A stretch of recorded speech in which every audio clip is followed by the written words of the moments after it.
Hello, everyone, and welcome to the NXT Speedrun Edition. I am OLED Ed Fries, and I am joined by the queen of our local establishment, Astrid Pizarro. Oh, NXT wanted that Speedrun award tonight, y'all. They wanted to know how many segments they could fit in a 2-hour show. A lot of them. A lot of them. I have bare bone notes, and I have 5 pages. I don't want to know how many I have, but yeah, probably. We have a pay-per-view recap of No Mercy. We don't have time for pleasantries. We don't have time for anything else. We got to get right into it. Trick Williams calls out Pete Dunne after cutting a short promo. Ethan Page comes out. He tries to get under Trick's skin. They go back. They go forth. The crowd chants stupid shit. Mostly all of Joe Hendry's song stuff. Yes, we do support the OTC, the original Tribal Chief. Thank you for joining us, Scarlett. I greatly appreciate it. Pete tries to get a sneak attack in, and the whole point of tonight starts here. Pete Dunne, Trick Williams, they're going to fight. I don't know if you know this, but they don't like each other, and they're going to have a match tonight. Oh, really? NXT wanted to make sure that you understood, because every third segment, Pete Dunne and Trick Williams were fighting each other tonight. Yeah, I would have guessed that, really. Well, I would have known. I mean, Pete Dunne basically told us that last week at the end of the show. Pete Dunne then attacked Trick Williams at the pay-per-view. They then announced it on the show that it was the main event segment. What the? What so many times? Sure. I thought Pete Dunne was going to feud with Sheamus. Whatever. Yeah, I know. Pete Dunne's got 2 feuds going on. Look at WWE being able to tell 2 stories with people on different brands. We'll get to more of that later. Millie Rose, I was waiting for the stream to start, and I was still late. Also, hey, y'all. Don't worry. You literally missed me talking about how this was NXT Speedrun Edition tonight. I'd like to sit here and get more thoughts on this segment, but we got to move on to the next segment, which is the Triple Threat Tag Team number 1 Contenders match. Between Hank Tank, Gallus. I'm sorry. Before that, we have Hank Tank walking to the ring, and Gallus gets into a fight with them. And then we pan the camera to the side to see Jaida Parker walking in. And she's like, that's why I told my boys to stay out of this mess. Thank you for clearing up the plot hole about why OTM's not in this match. Thank you, Jaida. We appreciate it. But then Terrible Toxic Trio comes in and starts yapping at her like the yappy dogs that they are. And a match is apparently made for tonight between Jaida Parker and Jazmyn Nix. I'd love to ask Ashton for her thoughts on this, but we got to move on to the match. Because that's what NXT told us to do. Because that's what they did.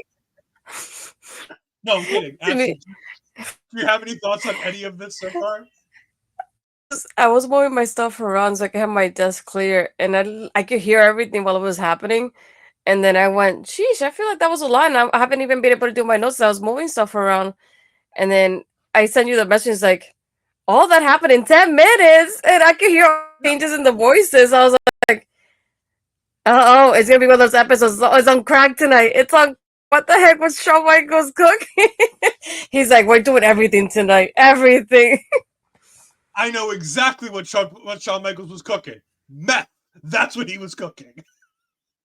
I love multiple people getting multiple storylines at once, but also I'm like, y'all gotta be exhausted. Yeah, that talent has gotta be exhausted.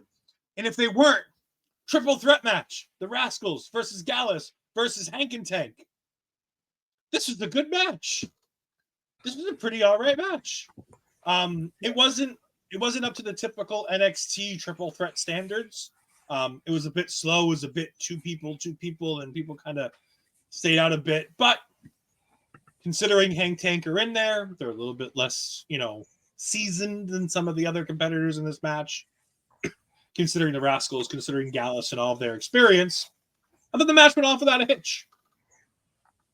Oh, but boy, Shawn Michaels couldn't. Yes, as Shawn Michaels, the cook over in the kitchen here. He couldn't fit enough into the finish of this match. So first, Joe Coffey tries to get involved, but Javon Evans cancels him out. Meanwhile, on the other side of the ring, you have the Good Brothers try to get involved, but Hank Tank canceled them out. Then Hank Tank gets attacked by the Wolfgang, but then the Rascalz attack both of them, and they do the double swanton dives off the top rope to pin to pin Tank to win the match and earn the opportunity to face Naxium. Jesus Christ. It was a lot. Wayne is in here buying all the Tank stock. You can have it. I thought they were good today.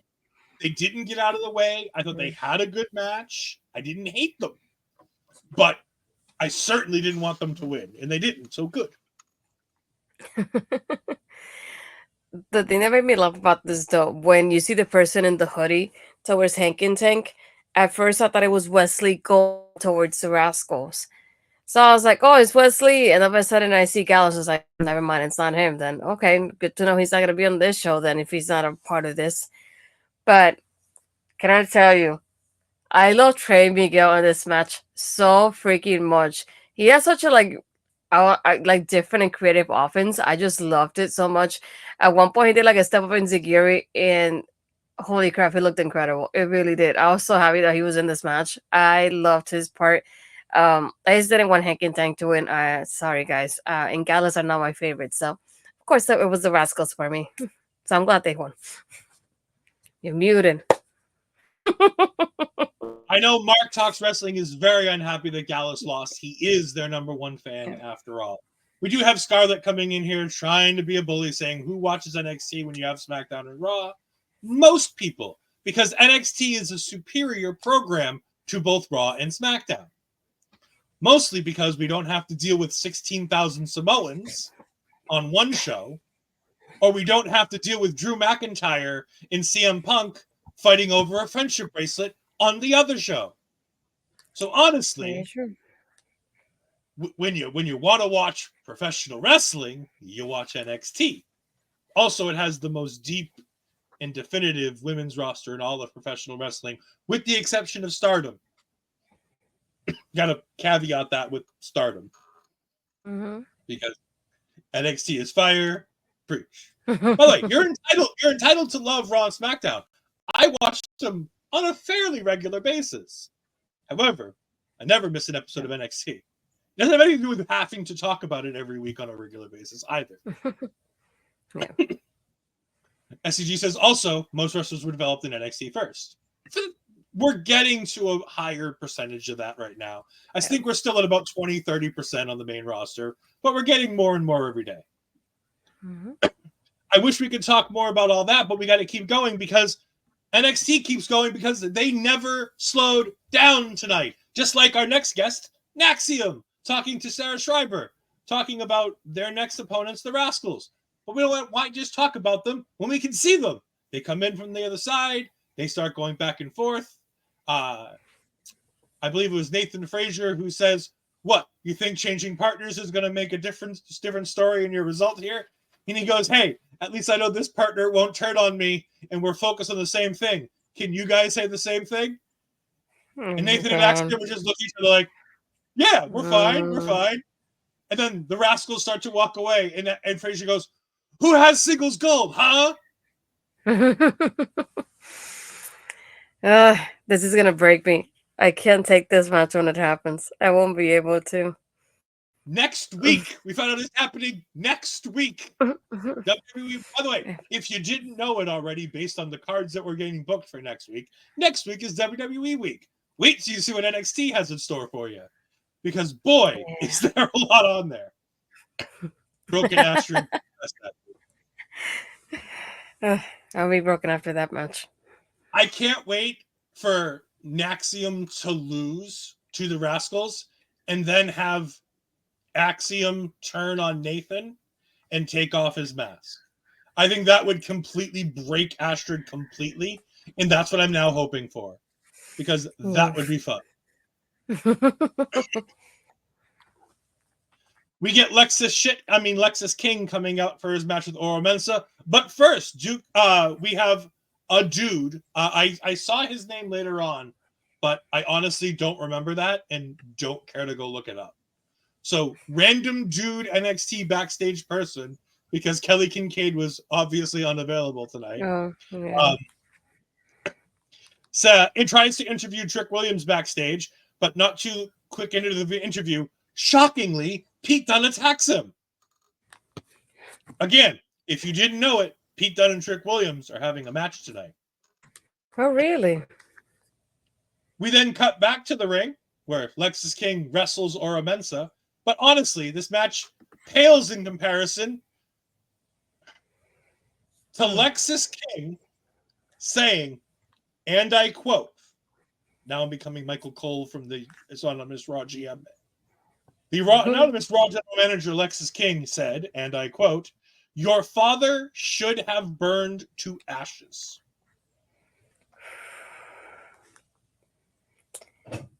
That was a burn.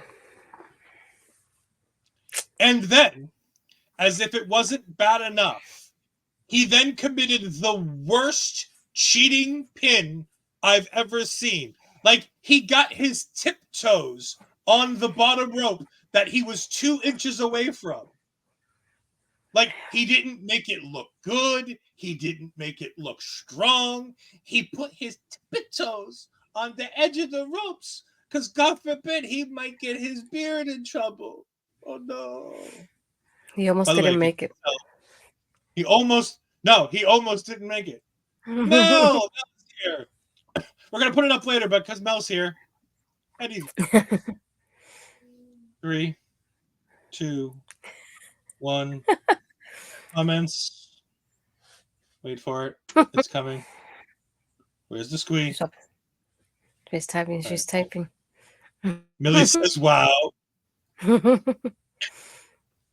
But yeah, I could honestly care less about this matchup. All I want to talk about is your father should have burned to ashes, and then the worst heel pin in the history of professional wrestling.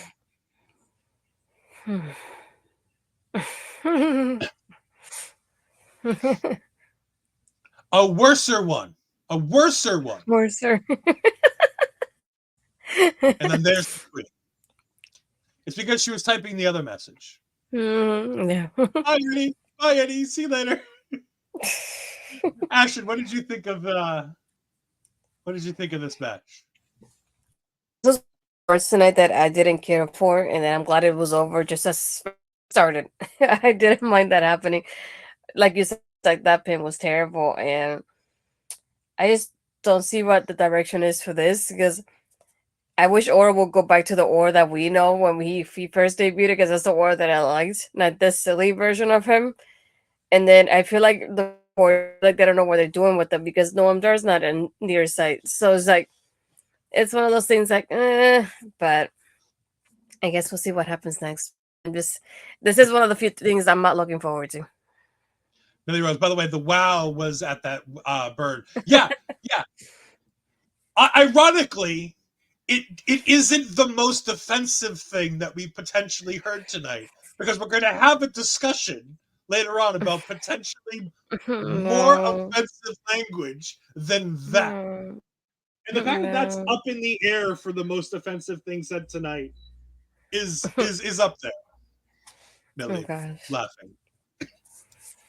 Speaking of, we get that segment now. The D'Angelo family is backstage complaining. No, not this D'Angelo family. Yeah, not this D'Angelo family, the other one. The other one. And then Oba Femi walks in. And he starts talking to them, and they all start going back and forth. But then Rizzo says something. And Oba Femi says, and I quote, in many cultures, don't forget those first 3 words because it makes what comes next a lot more bearable. Women are meant to be seen and not heard. Now, I will start by saying I'm very glad the next thing that happened was Tony D'Angelo coming in and giving Obafemi hell for said comment.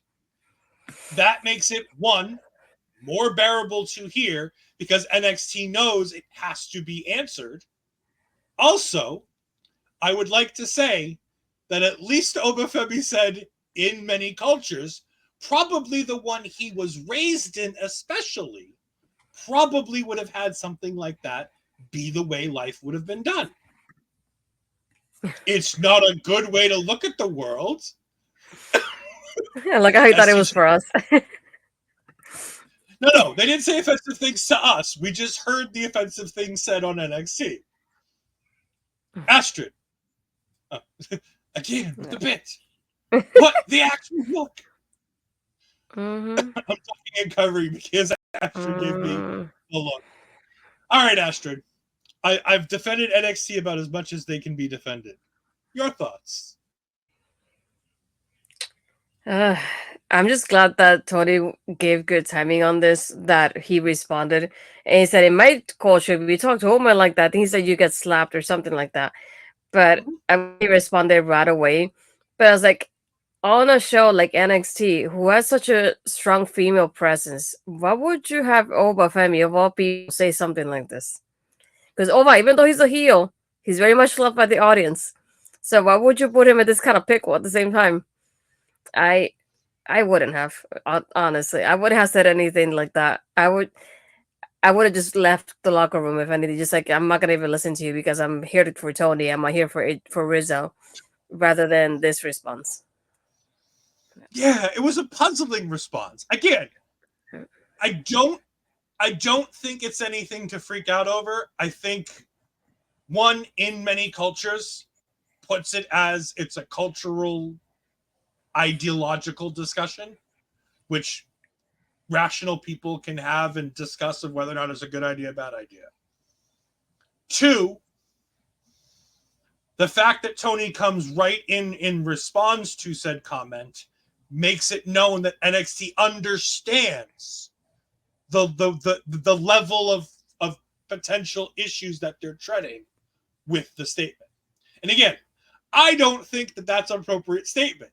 However, I also don't have an issue with somebody saying said statement.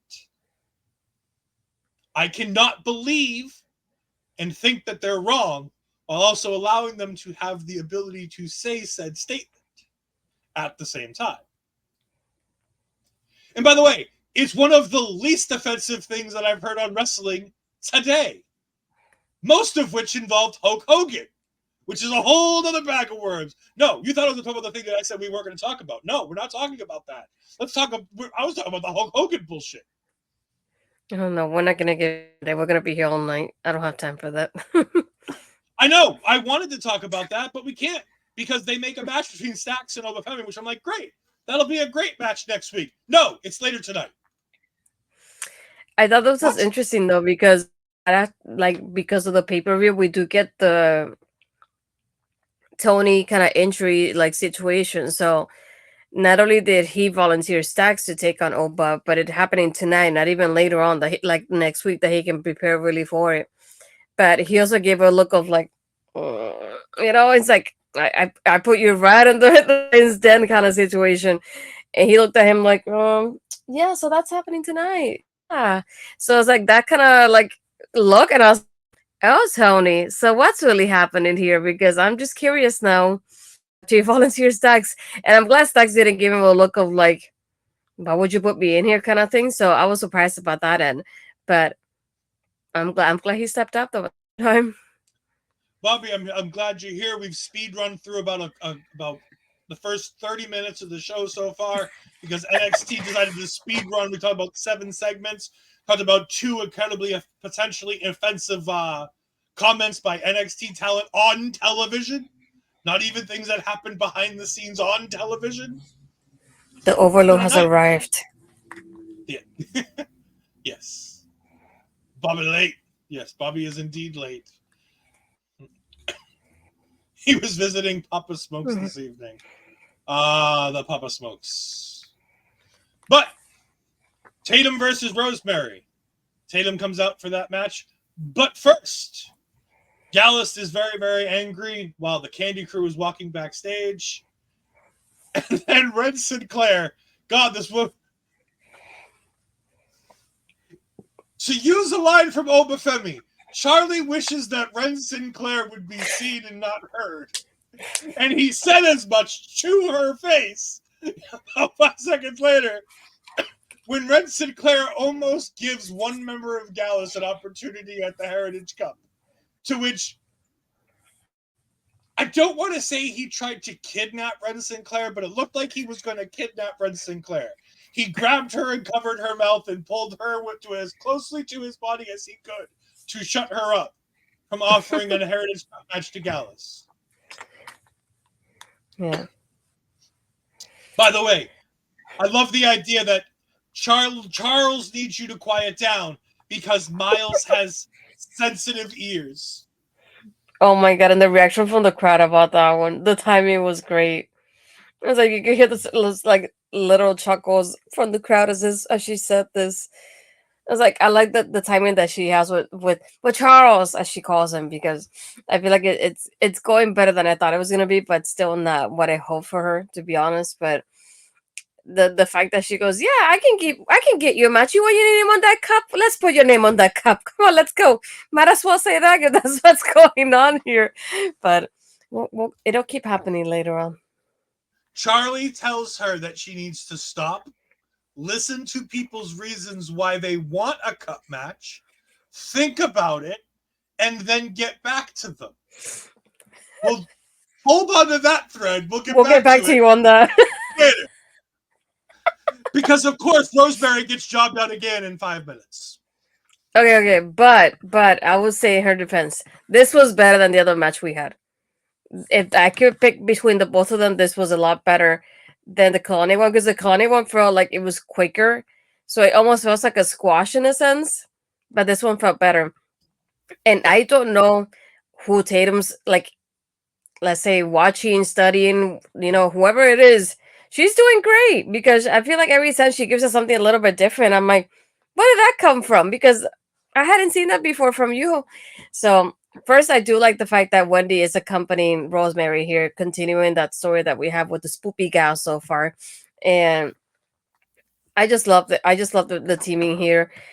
And Tatum did so great in this match. It's just like I have like even no way of describing what she did, but she really showed out during this match, and I feel like it was great with Rosemary. I'm glad that at least the Booker came out. He's like, I did some research on Rosemary. She's a one-time knockouts champion. I'm glad they said knockouts, and like a 4 tag team champion. I was like, oh, finally you talk about her. It's like I really wanted that, but I thought it was ironic as well because having Tatum win, I feel like she did great here. And then we have Wendy attacking her, Rosemary helping, and we get the Ladybird that was watching us on Sunday night when we were doing the review with Justin. So we get the return of Lyra Valkyria. I do like the tweet from Wendy of like, you have the brain of a bird, I think is what she called it, because of the attack. Yeah, it's like, you forgot what happened between you guys. But I like how she looked at her, she hugged me, and then she came over and hugged her, and I was like, my feels. I just loved it. Yes, indeed, one of the most wholesome things to happen tonight. Tyra is back together, everybody. Tyra back together. By the way, I love how everybody was all like, oh, Natalia's coming back next week on Raw because Lyra's teasing a new person coming back to Raw next week in Calgary. It's gonna fucking be Tatum Paxley, isn't it? Probably. Oh, that Canadian... If it's Tatum instead of Lyra, that Canadian crowd is going to shit all over that segment. Yeah, probably. They getting natty and they don't. Oh, good God. My heart too with the spoopy girls. I wish we could spend more time talking about this, but we got to go to a Pete Dunne interview, which gets immediately cut off by Trick Williams trying to attack Pete Dunne. Shocker.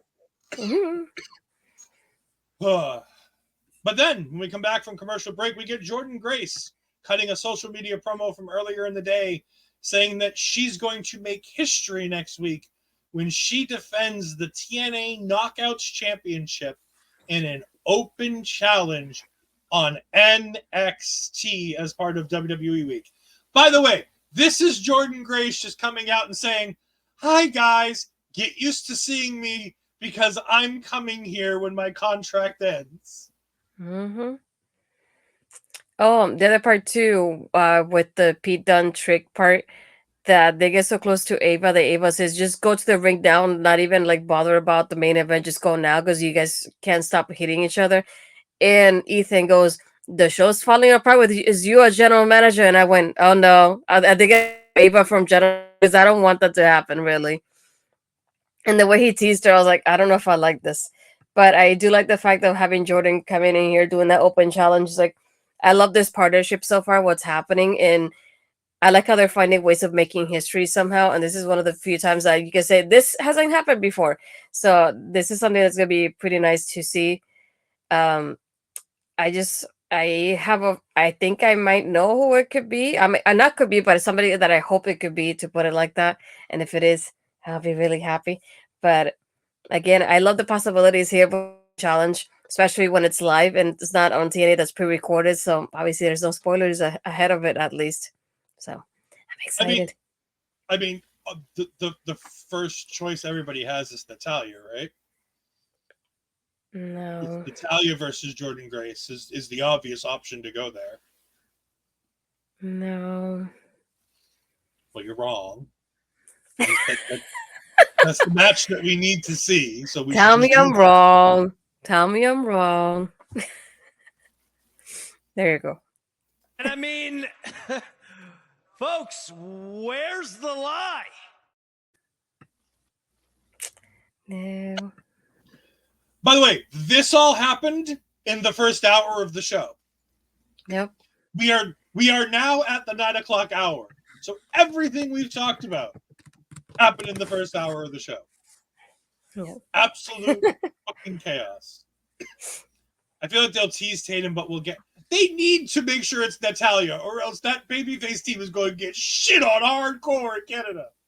As Auntie Collins would say, or else. There you go. No, I'm fine watching them get shit on, but I think it's a bad idea from Triple H, and that's what they decided to do. Yes, the women absolutely thrive tonight. With the exception of Rizzo, the women absolutely thrive tonight. I think Kimmy also does the honor rebel thing. So Kimmy's part of the or else family. Go fry some fish, Bobby. We don't talk about Matt Riddle and his how much fish can Bobby fry if Bobby can fry fish. Eso mismo. Speaking of things that we don't want to talk about, Trick Williams versus Pete Dunne. Happening now because they can't stop fighting. But did it though? Well, it did. Yes and no. Until it.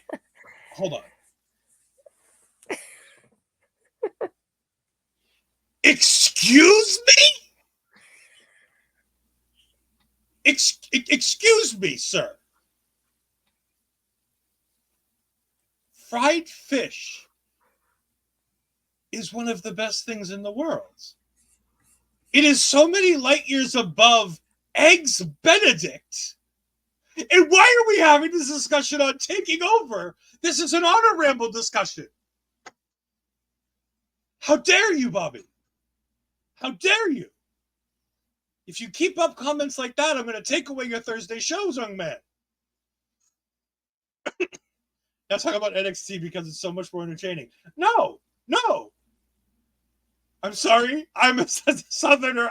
See, you offended both the Northeast and the South. Do you know how hard it is to offend both New England and the South at the same time? No, I shall not. And I definitely shall not.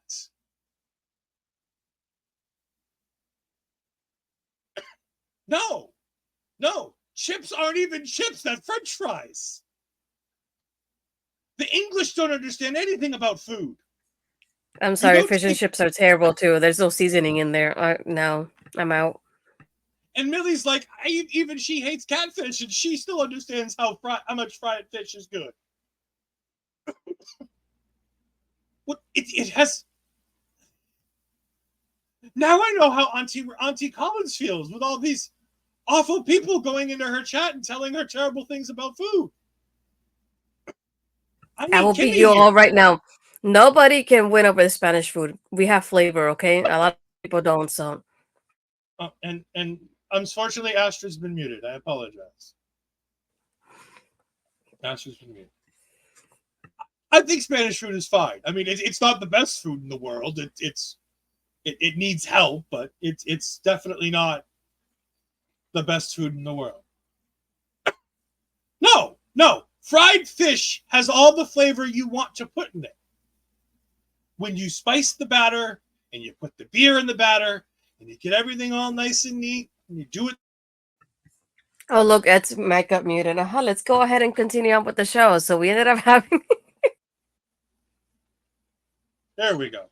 Things are so much better now. Oh, good God, this show is off the fucking rails. This is what I get for having you as a co-host. Yes, this is indeed what you get for having me as a... Anyone who calls food bangers and mash is the classiest. Oh, God. That's a Mark thing. You're welcome, Mark. Focus. Ed, focus. Ed doesn't know how to do that. The food talk gets here. So we just need to have a food show once a week that we can all do this during a show that actually talks food. Yep. Speaking of people who need to get eaten, Ridge Holland comes in and cuts a video promo where he talks about why he turned on Choo. And essentially that's because of the fact that they get one big win and then they blow it, which isn't necessarily untrue. He then says that the step-by-step destruction of NXT starts next week. And to Thea Hale in specific, I'm going to love every second of it. He stepped on the trophy. That hurt. He said the classroom, new look, new classroom. And he said, I'm going to do what Duke couldn't do. I was like, oh no, the classroom. I thought it was going to start burning on fire or something like that to get them like a new classroom. Yep. So I was expecting, like, when he dropped something, I was expecting to drop something that would cause the fire in the room. So when he dropped it, it was a trophy. And he stepped on it. I was like, okay, we're safe for now, at least. But I thought it was funny that he even in the video package, he says, like, I tried doing something new. And he shows up when he gave him the new shirts with the colors reversed. It's like, dude, couldn't do any of this, but I did it. And every time I did something, they criticized it. And he's like, and Riley's no better. Riley does the same thing too. So it was just funny. It was a great promo from Ridge, believe it or not. Again, Choo has brought out the best in Ridge. Now just think about how great things would have been if Okada would have signed with NXT and we could have had Okada and Choo too. He wouldn't have to say bitch every week just to get a laugh. We could have revived his career too. Speaking of things that happened backstage, Brooks Jensen's walking backstage and Sean Spears comes up.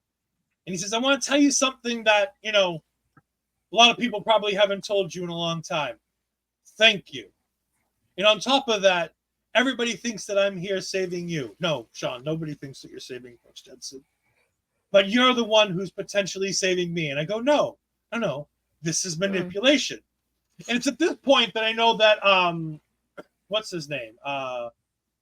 Percy Watson Jr. is in the back reading his book again. Otherwise known as Dion Lennox. I'm going to give you a better... He's gaslighting him. Whereas my brother will say lick gas because he likes to say it backwards instead. So he's gaslighting him. Where he's trying to tell him, it's like, you're the one saving me. It's okay. No. And I love how Brooks says, hey, everybody says that you're manipulating me. What do you say to that? And he's like, Brooks, you don't have to hear it from me. What do you think, Brooks? Do you think I'm manipulating you? Yes, you fucking manipulative bastard. Yes, you're manipulating you. Yes, you are. By the way, if anybody ever asks you about their own behavior, what do you think? They're gaslighting you. They're making you understand what they're doing. Yes, it sounds like something Dave Meltzer would say. It's that stupid. Yes. I'm blocked by Dave Meltzer anyways. It's not like I can get any more in trouble. We then get Javon versus Joe Coffey part 2. I didn't want a part 1, but now we've got a part 2. This was as quick as the first one, but it went the other way. Because Cedric Alexander comes out and clears both Mark Coffey and Wolfgang, which gets Joe Coffey distracted, which lets Javon Evans come diving out of the ring,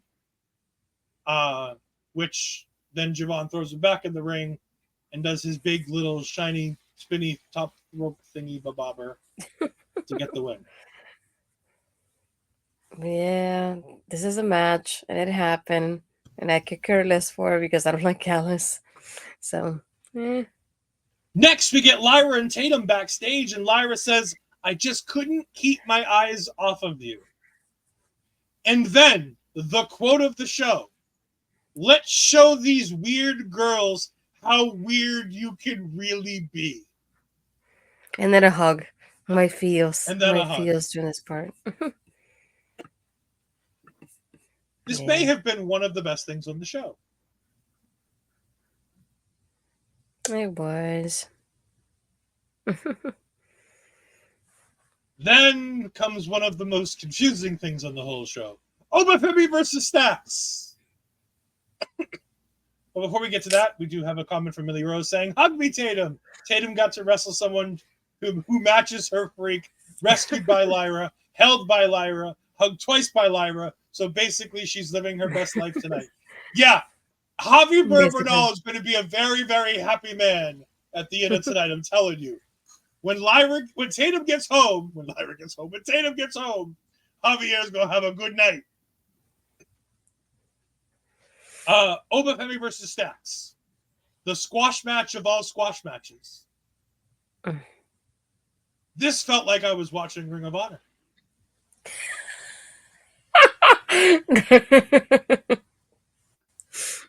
It's a proving ground match. I watched 2 men and a woman on the outside of the ring watched another man get absolutely decimated. And by the way, I love Femi. I have no issue with Femi destroying Stacks for a good 5 minutes. However, I thought we were building Stacks. Nope. This doesn't build Stacks. No. I feel bad for Stacks after this. And the whole time, Oba's just watching Tony D'Angelo as he beats Stacks down. And he's just watching Tony D'Angelo. Like, not distracted by Tony. He's beating up Stacks so that Tony can see just the stupidity of his own decision-making. Oh, Luca, he's next. Millie does not like the fact that I called this like Ring of Honor. This was the most Ring of Honor match that I've seen on NXT in quite some time. Never would have thought I'd hear that. The thing that's got me the most about this match was the slow pin while staring daggers into Tony. Yeah, I love that. I love how Femi's like, "Look, if you really want another piece of me, like, I'll take you on, Tony. All you have to..." Oba's not afraid of anybody. If people come up to him and be like, "I want a match," he's like, "Fine, I'll have a match with you." It's not hard to get a match with Femi. True. It's the greatness of his heel run. Like, he doesn't run away. He'll just beat everybody up. But he absolutely wrecked Stacks. Oh, before this match, Ava announced backstage to Sarah Schreiber that Trick Williams versus Pete Dunne next week is going to be a last man standing match. And the winner of that match will take on Ethan Page at the CW show. Yes, and Femi is still my baby boy. I love Femi. There's nothing wrong with Femi. He didn't plan this match. He didn't book this match. He didn't go to Shawn Michaels and say, "Let me decimate poor Stacks for 10 minutes or 5 minutes or however short of a time it took for Stacks to get absolutely obliterated." I mean, Ariana Grace is already on the shelf. Do we really need to go ahead and put Stacks on the shelf with her? No. Nobody questions my love of Femi. He is my baby boy. Yeah. We then get Brindley Reese. What? No, I was gonna say the last man standing for next week. We get the Jordan Open Challenge for next week. We get Oh, we'll Naxia talk versus about the next. Rascalz. We'll talk. We Like, got the whole card coming up in just a little bit. Yeah, don't worry about next week. jeez, I don't know if I could take it. I'll probably have to find a new co-host for next week. I wasn't questioning shit. Half of me wants to have Billy Rose on one of these shows just to see her. What happens if we have her live without a way to cut her off? Because that'd be great. The angry Tony comes from Get the Tables chat. By the way, why is it about everybody wanting to do a watch along after we announced that we're doing a watch along? Or had we not announced that yet? Oops. Cat's out of the bag. On the first episode of CW, September 1st, Astrid and I will be here live watching CW's debut episode. That's what I said, October 1st. No, I thought I heard September. I was going to say September already happened. No. September 1st already happened. That was No Mercy. This is October, Astrid. Come on. Get with the program, Astrid. Speed That's run. not what you said. Speed run.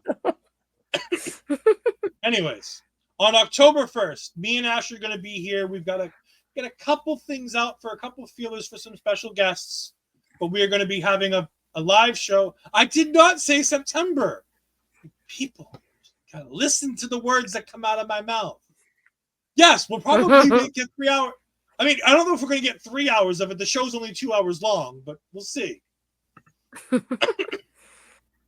the way, there's also so much wrong with having the idea of having me on. I mean, if there's that much...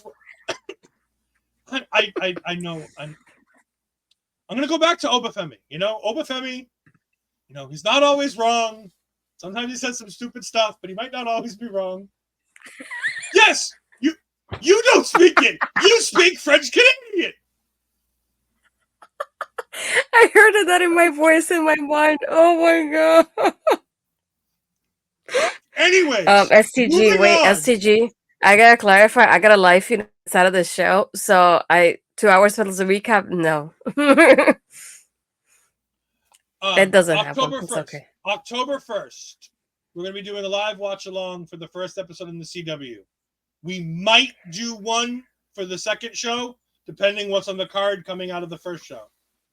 I mean, je ne sais pas. Hey, watch your language. Yes. Shit, where the fuck were we in our notes? Oh, Brindley Reese and Carmen Petrovic. We're talking back. You know what, Mel? Because of all this, I'm not even going to put up Eddie's graphic. Brindley and Carmen were backstage talking about Malik, about Idris. Apparently, one of them had to have surgery after. Apparently, it was Idris who had to have surgery after he got attacked by with the one. I thought about there. I was thinking injury, and then I remember and I went, "Oh, from that, really?" But she said Malik has Idris is injured, so I had to take the names to had everything correctly. No, so they're talking about him. They're talking about Giulia. Ashanti the Adonis, who's listening in the background, finds out about the Malik Blade and Idris Enofe stuff and tries to use that to try to pick up Brindley Reese, which is a scumbag move, which, again, fits par for the course for Ashanti the Adonis because, of course, he swims to top dollar, which, need I say more? But Eddie comes in, makes the save, and he goes ahead and puts he gets ahead and gets Ashanti the Adonis in his corner. Fine, Mel. Since you had a bad date, here's Eddie. He's taken by Dakota Kai, but here's Eddie for a little bit. For now. Right, because he's going to pass that up. Anyway, by the way, this is why Daniel Garcia cannot come to NXT. Because if he gets anywhere near that PC, oh, Lordy, there are going to be a lot of problems. Oh, yeah. He's going to be Mr. Steal Your Girl. Anyways, Ashanti the Adonis bitches to Eddie because he's Mr. Platonic, as he called him. And but all he was basically just being a cockblock, according to Ashanti the Adonis. All right. Eddie goes away. Squee. By the way, this is the comment that you guys didn't see that made me put Eddie up. Millie says, if I had a decent setup or background, I'd love to join y'all. I just don't know why you'd let me. Because fun. Sometimes things are just fun. And by the way, we once had a guest who basically said nothing for an entire show when they covered for Astrid. So don't worry. Being silent for many reasons wouldn't be an issue. I can carry a 2-hour conversation all by myself. I don't like to, but I can. Then we get back to Ren Sinclair.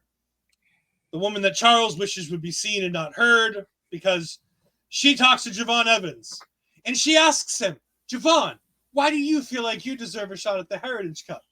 To which Javon Evans says, I got deep in my speed tournament, which isn't an accomplishment at all, but sure. He won his match earlier tonight, which, again, sure. And he said something else, and then he started saying, hey, this sounds like a job interview, and I've never had a job. Then what the fuck do you know about a job interview, my friend? Are they trying to make me hate Javon Evans more and more every week? Because they're doing a very good job of it. I forgot he's just a baby. I don't care, baby or not. They're making me hate this poor man. I'm going to boo this man for the rest of his life if they keep this up. I was gonna say, isn't technically being a wrestler a job? So how would you say you never had a job interview? The trial is your job interview. Again, more reasons to hate Javon Evans. I'll be like, you're not here. Don't you get paid to be here? Tell me, 'cause I got questions now. However, Ren Sinclair then stops for approximately 5 seconds. Long enough for a Christian and Edge 5-second pose. And then tells him he has a Heritage Cup match. To which he runs off to call out Ava to tell her that he has a Heritage Cup match. To which Charles comes in and is like, what's going on? And she's like, I just gave Javon Evans a Heritage Cup match. To which Charles goes, what did we just talk about earlier tonight? She goes, I did all that. I asked him why he thought he deserved it. I stopped for 5 seconds and thought about it. And then I gave him the match. Doing all the things he asked to do and in no way, shape, or form understanding the assignment. She's not wrong. She's not wrong. You may love Ren Sinclair so much. Charles, on the other hand, again, Oba Femi. I hope Bob check, because every time I hear Charles, I just want to go Charles Lee Ray, and I just think of Chucky in my mind, and it doesn't help me at all to picture him as Charles. That was for you, Bobby. She's trying her best. She's trying her best to get on Charles's last nerves, what she's trying to do. And she's doing a very, very good job of it. Because then he yells at Miles, and Miles isn't answering him. And then he takes the AirPod out of his good ear and goes, what? I love Miles. Miles is great. Jaida Parker beats Jazmyn Nix, but then the terrible toxic trio beat her down. Sure. I was like, Jada's going to come off this great match at No Mercy. She's going to have all this momentum. Terrible trio. Great. It's like, I was torn about this match because I feel like Jaida did well. Jazmyn did better than I thought she would in terms of, like, as a heel. I like that she was already targeting the ribs. And it's like mocking Jaida for having the taped up ribs. And it's like, submission, going for the ribs. Since like she had that target from the get-go there. It's like, it's kind of like, that's basically girls told her, like, to focus on. But there was at one point, I forgot what it was, but the way she landed, she should have landed right on top of Jaida to pin her, and she didn't. So, like, she got up again and kind of did it in a certain way to get the pin. And I was like, I noticed that. You should have just landed on her like that, so that way you can pin her, and you didn't. And I was like, So that's the only thing. Ironically, Millie, now that you say that, Millie saying, by the way, Michin is messing with people about this and people telling her Jaida needs backup. I was thinking because, with Tatum and Lyra, because of this happening too, I was thinking, dang, who's going to back her up now? And they're changing the point of view of the camera to the entrance. I thought it was going to come out, so I was waiting for it, and then nothing happened. By the way, the people that are going to back up Jaida Parker are going to be Kalani Jordan and Lola Vice. Just so we all don't get our hopes up that we're getting Michin here. It's going to be Lola Vice and Kalani Jordan. Mm-hmm. Because next we have Kalani Jordan and the rest of the women's locker room standing in a line. We get Izzy, and we get Danny Palmer, Holly Bright, and Kendall Gray. You can say. And three other people who we have no fucking clue who the hell they are. I always forget her name, but I know her before. Well, there's the girl from not Breaking Ground, the new show, Breakthrough, or whatever the hell they called it. The Next Gen, that's the show. Next Gen. Yeah. Millie says we need Michin versus Rosemary. I mean, I'd be down for that, which is Breaking Brad, and bad.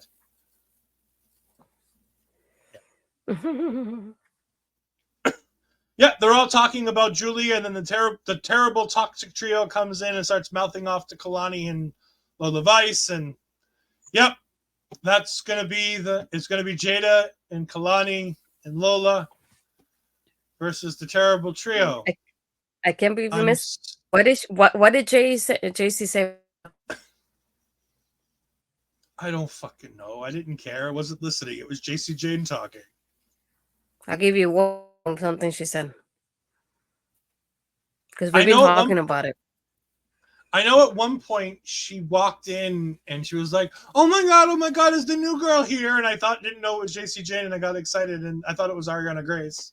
And it wasn't. It was Jacy Jayne, and I got really, really sad, and I missed most of the rest of this.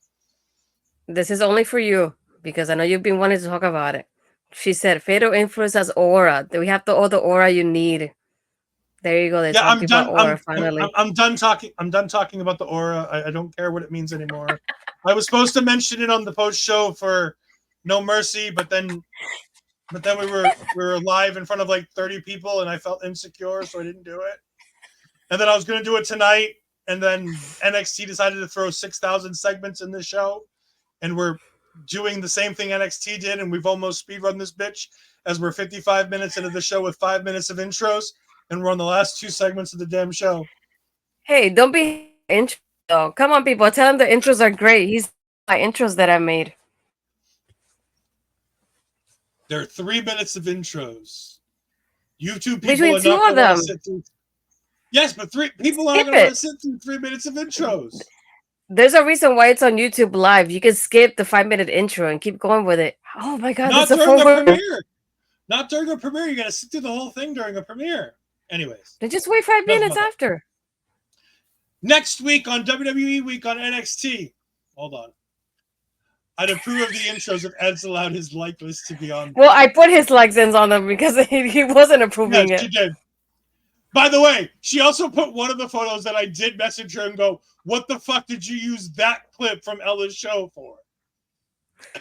Because she decided to use the clip of Ella J being on the show, which is fine. I love the fact that we're using the Ella J clip.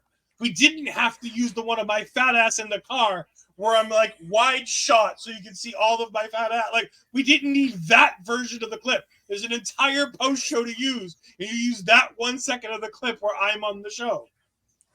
But I used a forward button until I found you on the screen, and I screen recorded that. See? There you go. Thank you, STG. Well, how did you mute yourself? What the heck? Who the fuck knows how I muted myself? Next week, Duke Hudson versus Ridge Holland. Pete Dunne versus Trick Williams in a last man standing match. The winner of that match becomes the #1 contender for Ethan Page's NXT World Championship at the CW debut in Chicago. The Rascalz will take on Naxium for the Tag Team Championships. Charlie Dempsey's going to defend the Heritage Cup against Javon Evans. Jordan Grace has a Knockouts title open challenge match. Oh my gosh. That's a lot. That is a lot. That is a lot. A lot. And by the way, there will still be like 5 other things they add in between here and there. Yeah. Roxanne Perez comes out. And you know what, Astrid? I don't have the energy, nor do I have the mental ability to do this. Talk to me about what Roxanne Perez bitched about this week to close out the show. Energy for Haterade. Yes. Okay. I'm gonna keep that. I enjoyed this promo. Just I definitely felt her confidence even more within this though, and it's like I just love the way she's able to talk about not only her accomplishments, but she's like, what the second one with the most victories in the season, the second one with the most PLEs too is like Io and Asuka. I'm coming for your records. And I was like, oh shoot, like, and I love about the moments like even though she didn't name drop people, I wonder she did that on purpose. I know, right, Billy? I can't believe that. The moment that she says like, oh, people in the main roster are talking about me. Main roster, somebody wants to go out against Roxanne. This person does, and this person does. And one of my favorite things is she says, what the way she is, what she does. She's like, it cannot be produced, touched, or taught, which is interesting to think about when you have people in the PC. I don't want to say doing that, but on their way to do something like that. Yes, he always meets some SCG, so that's his gimmick. So yeah, the only thing is like the lights turn off. We think we get Giulia, but we get another green with the line of the night, and she tells people to wear deodorant, which I loved. I just hated that it had to be in the CWC, but still, I love the line because some wrestling fans do need to hear this. But she interrupted it, and I think she just slapped Roxanne. She didn't get to say much, to be honest, until we get the lights again and we get Giulia.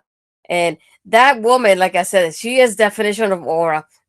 Like her presence is like none other, to put it like that. She barely has to say anything, and I'm just like mesmerized. Like this woman, I cannot even begin to imagine her wrestling already, like with these girls here. Because we've seen clips of her with other people, but I want to see her with these girls now here. But again, she did great. And she just said to Roxanne, me, you, and W. And I went, oh my word. All right. That's it.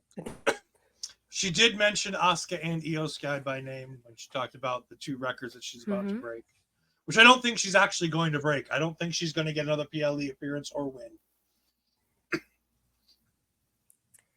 If they're doing this match on the CW, I don't think they run it back at Halloween Havoc, to be honest with you. And if they do, she's not winning. So she might tie Io for appearances, but she's not going to break Asuka's wins. No, I think she might tie Io most. That could be something that's possible. Also, Vic Joseph dropped something, and I think it would be naive of us to not think that this was purposely dropped in. Did you hear what he called Giulia as she walked out? Beautiful madness. In the clip as she's walking to the ring, he says, Giulia, beautiful madness is coming. That's going to be the tagline that goes with her. The only person that has much of a presence, I don't know what this aura thing is, but the only woman in wrestling who has the same presence outside of WWE, because we're taking, for the discussion, we're taking Rhea Ripley out of this equation because the answer is Rhea Ripley. But on the independent level or in another company, the only woman I think that comes close to the same presence that Giulia brings is Megan Bayne. I've watched a bunch of Megan Bayne's matches now that she's back in the States doing shows in the Northeast again, because apparently she's local-ish. She does a bunch of the shows up here. And I've been watching a bunch of the shows that she's been on. She has an immense presence the moment she walks into a room. And that's the same thing that Giulia has. She walks in and all eyes are on her. So if that's aura, then sure. I don't...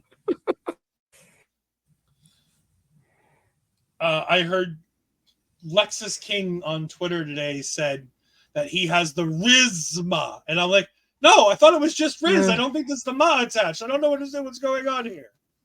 It's only Riz. Don't worry about Lexis. He's irrelevant. No, we're not hearing my definition of aura. No.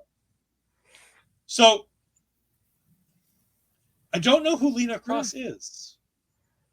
I'll have to look that up. She's Australian or from New Zealand? I know she's from that neck of the woods, as people say. I think. Is another RCW Riot City Wrestling person? I don't remember. I know, there you go. I knew she was Australian. Yeah. Well, Australia and New Zealand are two very different things. One's a Kiwi. One's not a Kiwi. Okay. Anyways, speaking of things that are different, where can people find you this week, Astrid? I'm trying to think. I don't think I have anything else this week. Thankfully. No, we'll see about that. The Ladies Wrestling Showcase is gonna have to go through a process, to put it like that, because Astrid has a 9 to 5 now on Fridays, including Fridays. So we have to figure out a new recording schedule for the show. So it would happen to figure it out. So it might take a week or two. We'll see how that goes. So no promises. When was the last Ladies Wrestling Showcase? Before we talk about it taking a week or two. Like a month ago. Okay. The weekly show that hasn't been on for a month. No, it's bi-weekly, sir. It's bi-weekly, sir. Okay, the bi-weekly show that hasn't been on for a month, and before that it was another month. Yeah. Me and Allison Kay are wrestling in Australia in October. Ooh, there you go. That might be something worthwhile. So yes. Other than that, you can find me on my Twitter, Blue Skies, Astrid Pizarro. My Instagram and Threads, Astrid Pizarro 20. If you can scan the QR code, you can get any sale from the W shop. It just a little bit goes back to me, and it goes back to paying the camera that we use for the graphics here. And if you scan their QR code, then you can get the merch with the Astrid pose like Mel and Mike are modeling there as well. And if you're here, you're probably watching it from my YouTube channel. So if you haven't yet, please subscribe, hit the like button, and comment down below. Let us know. I don't know. Did you like the show? Do you like the speed round that we had? Do you want to see Giulia, Roxanne? Let us know. Let us know any of those things. You can, of course, find me on Twitter at edfries12584. You can find me on Twitch at twitch.tv/edfries2002. I might have some gaming stuff on there at some point in the near future. Maybe. Who knows? Probably not. But maybe. Just maybe. While you're here, please make sure that you go to the Our Local Establishment YouTube and check out our pre-show for No Mercy with Miss T, Miss Thickums. Or you can go ahead and check out our fantastically successful post-show with Justin the Wrestling Classic. We want to thank both of them for their time this weekend. They were both incredible guests. We had a whole bunch of fun with both of them. The post show that went an hour and a half was definitely something none of us expected, but was indeed a good time, even if Giulia had us trim the show just a little bit. So if part of that show looks a little bit weird, you're going to definitely have to... No board gaming live on Ed Fries 2002. We cannot stream when I board game because my friends are assholes and I often get very angry with them. That being the king of the assholes. I love him, and he's my best friend because of that. Anyways, thank you all for joining us. Remember, Eggs Benedict sucks, fried fish is great, and we'll see you next time. Goodbye. I am in misery.